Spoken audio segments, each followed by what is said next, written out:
Yo guys, good evening sa iyo. Natapos na pala natin i-upgrade yung double bell airsoft rifle na pinadala sa atin. So itong unit ito is medyo may kalumaan na rin. Siguro mga 3 years na rin to. Tagal na rin. So yun, nirefresh natin siya. Tinaasan natin ng konti yung FPS. Then isa na lang pala yung gagawin natin. Palitan lang natin ang connector sa battery. Makikita nyo, stock pa yung gamit niya. So ito yung nabiling battery ng owner. Magpapalit tayo ngayon ng XT60. So yun, simulan na muna natin bago natin i-test fire.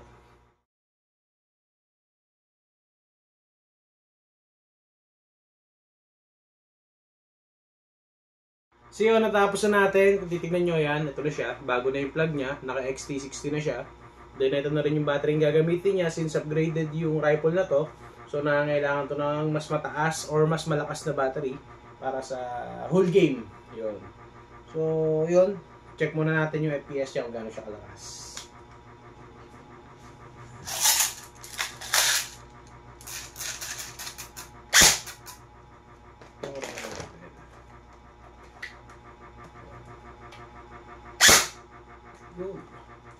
509 FPS. So pa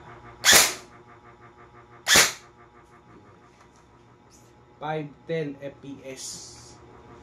Sa pa 509 FPS. So ulit 512 509 507. Wala nang bala. Reload.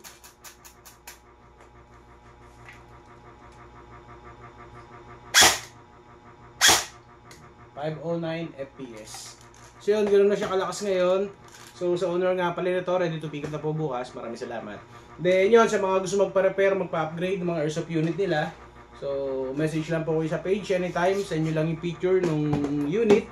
Then kung may papa-repair kayo, pag-usapan natin kung ano yung sira niya.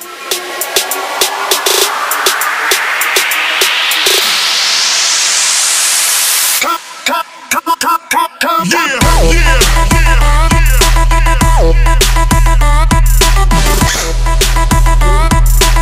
509. So yun, yun lang. Maraming salamat po.